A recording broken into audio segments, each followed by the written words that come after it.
Jacqueline m'a demandé s'il était possible de faire un tirage de cartes au sujet de l'euro, la monnaie de certains pays, la plupart des pays, du club des 12 étoiles. J'interroge à ce sujet mon tarot.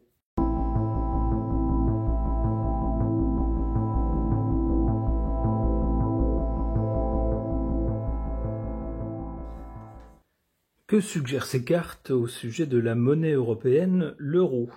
Du côté du passé, de l'origine, on a cette carte de la tempérance qui nous montre un ange. Tout était présenté sous un jour tout à fait angélique. On nous disait que tout allait s'arranger avec cette monnaie-là, que ce groupe de pays serait plus fort, plus compétitif, etc.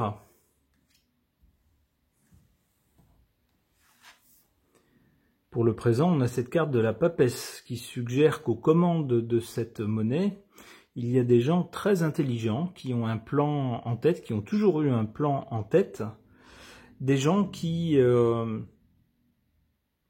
constatent certaines choses, voient tout à fait ce qui se passe, enregistrent, compilent des données, etc., mais ne disent rien. Ils gardent leurs conclusions pour eux.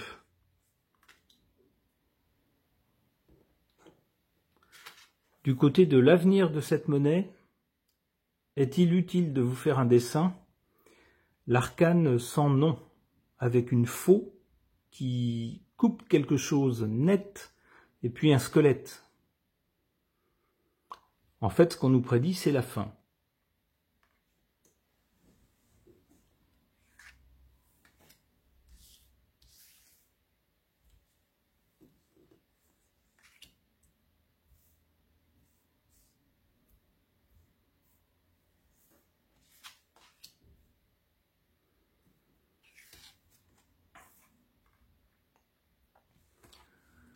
En position défavorable pour cette monnaie, on a le chariot qui nous parle d'un passage en force, de quelque chose ou quelqu'un qui est passé en force, qu'on impose. On tente de renverser les obstacles et puis s'il y a eu des remarques peut-être ou des mises en garde, on les a balayées d'un revers de main pour aller vers la réalisation presque à marche forcée de ce qu'on avait imaginé. Avec le chariot ici en position défavorable, on nous dit que ce n'était pas une bonne chose à faire. En effet, on voit avec l'euro une même monnaie pour plusieurs pays, ce qui donc soude la parité entre l'euro de France, l'euro d'Italie, l'euro d'Allemagne, l'euro d'Espagne, l'euro de Slovaquie par exemple, l'euro d'Estonie, etc. Jadis, une parité souple entre les monnaies alors posait un peu des problèmes. C'était embêtant parce que la parité entre les monnaies changeait tout le temps. Lorsqu'un pays connaissait de grosses difficultés ou un gros endettement, sa valeur faiblissait la valeur de sa monnaie faiblissait par rapport aux autres, sa monnaie était moins demandée, mais ça lui permettait dans le même temps, puisque sa monnaie faiblissait, les produits qu'il vendait à l'étranger étaient vendus moins cher, ce qui apportait un souffle nouveau, un coup d'air frais à son économie, et qui pouvait lui donner un coup de fouet. Là, ce n'est plus possible avec les différents euros de chaque pays, puisque leur valeur est fixe. Donc on ne peut pas compter là-dessus.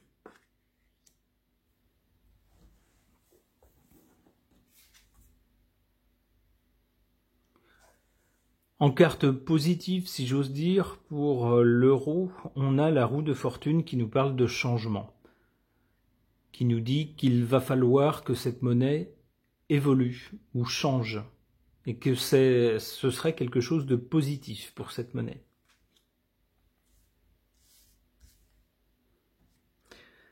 Alors du côté de l'avenir, on a avec l'arcane sans nom quelque chose qui s'arrête, qui se termine. Je voudrais savoir ce qui va venir après. Qu'est-ce que les cartes suggèrent? Le monde. Le monde, c'est-à-dire différents pays, des pays autres que le nôtre. Donc ça suggère bien un retour à des monnaies nationales, par exemple, ou l'adoption d'une autre monnaie d'un autre pays. Alors j'y verrai plutôt ce qui est assez logique après la fin d'une monnaie commune, le retour à des monnaies nationales. Ok.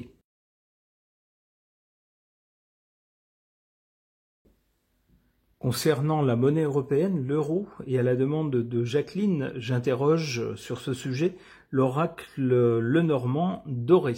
Et je remercie la personne qui m'a offert cet oracle.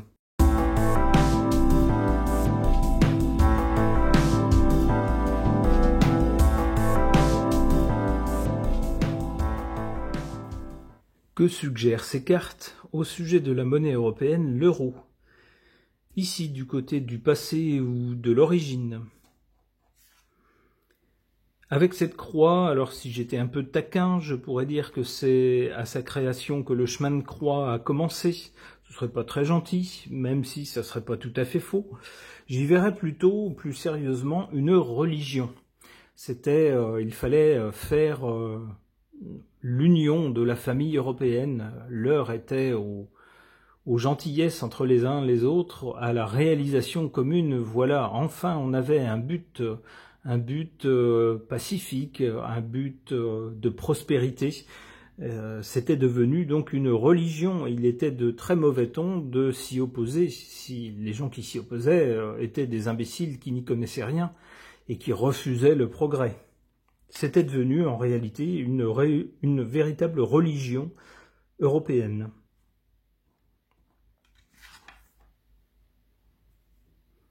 En carte centrale pour le présent, on a avec ces hiboux, on pourrait y voir deux symboles. Le symbole de la sagesse, c'est-à-dire que après l'enthousiasme du début, où dans l'enthousiasme, dans l'euphorie, on ne prend pas toujours la mesure des difficultés, eh bien maintenant que cette monnaie a quelques décennies maintenant de fonctionnement, eh bien, il est peut-être temps d'arriver à l'âge de la sagesse et puis de se poser les bonnes questions sur les choses qui dysfonctionnent ou qui causent des problèmes avec cette monnaie. C'est la première façon d'interpréter cette carte. Une autre façon de l'interpréter, c'est de se dire aussi que le hibou, étant un animal principalement nocturne, eh bien, il y aurait des choses occultes à comprendre avec cette monnaie. Il y aurait peut-être pas qu'un but économique, mais aussi d'autres dimensions moins lumineuses avec cette monnaie.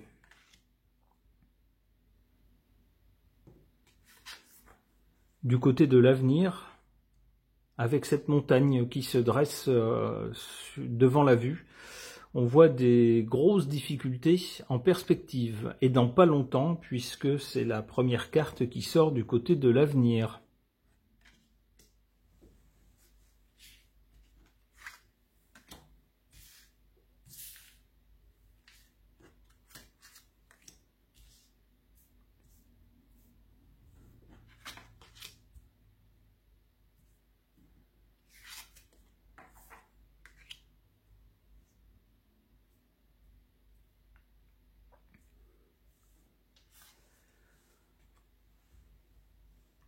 En carte favorable, cette carte des étoiles. Alors oui, effectivement, sur le drapeau du club des 12 étoiles, eh bien on a 12 étoiles qu'on retrouve ici sur cette carte.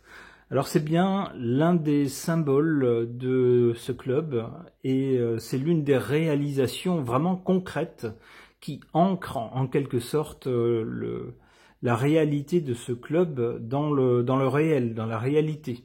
On peut toujours se targuer de certaines valeurs et puis se dire qu'on va agir dans l'intérêt les uns des autres, etc. Bon, ce ne sont que des mots. Il faut quand même des faits à un moment donné pour ancrer les choses dans le réel, dans le concret. Eh bien, cette monnaie, c'est du concret.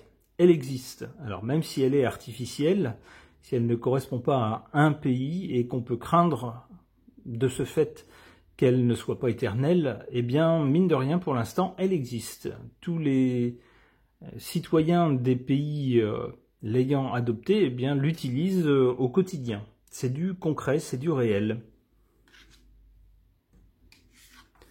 En carte faible, on a cette carte de la maison, du foyer. La maison, j'y verrais pour chaque pays du club des 12 étoiles, sa dimension nationale. Alors c'était celle qu'il y avait avant pour les monnaies, c'est-à-dire que chaque pays avait sa propre monnaie, dont la valeur par rapport aux autres monnaies de ses voisins changeait en fonction de sa situation économique. Quand sa situation économique était moins reluisante, la valeur de sa monnaie s'affaiblissait. Lorsque tout allait bien, voire très bien dans le pays, le cours de sa monnaie augmentait. Eh bien, ce n'est plus le cas maintenant.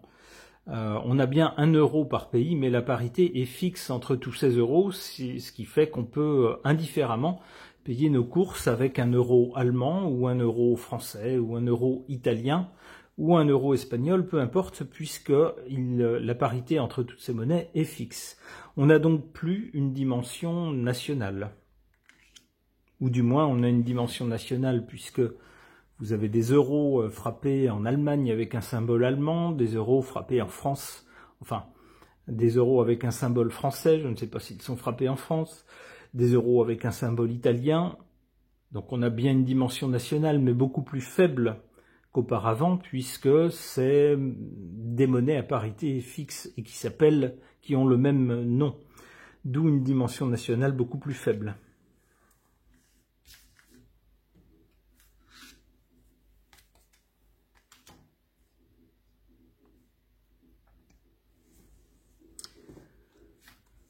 Pour l'avenir, on a d'abord des difficultés qui arrivent avec une grosse montagne qui se dresse devant nous.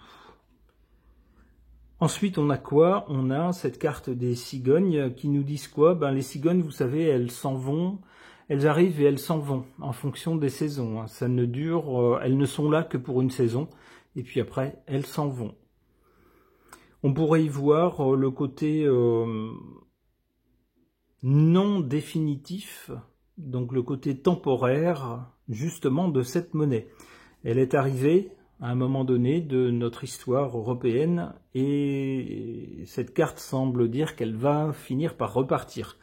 Pas tout de suite, cette carte est la deuxième.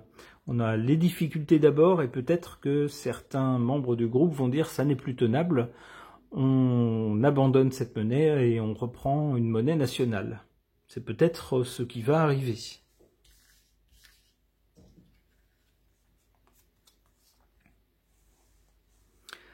On a ensuite cette carte du cœur, un très joli cœur. Alors un cœur qui semble avoir une sorte de pansement.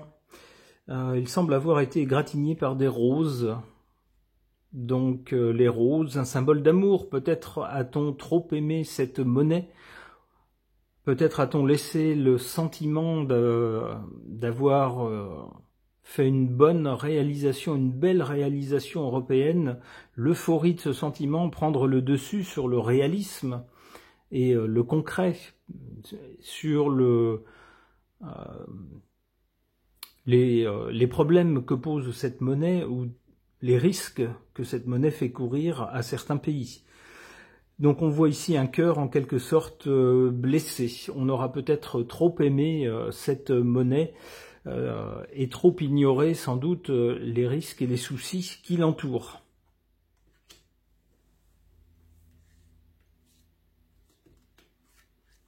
Une dernière. Le serpent. Vous vous en doutez, le serpent, c'est pas une bonne carte. C'est une carte de traîtrise et de très mauvaise surprise. Bon, espérons que si cela arrive, ça sera gérable et que ce sera un mauvais moment pour quelque chose de mieux ensuite. Ce tirage est maintenant terminé. Merci de l'avoir suivi.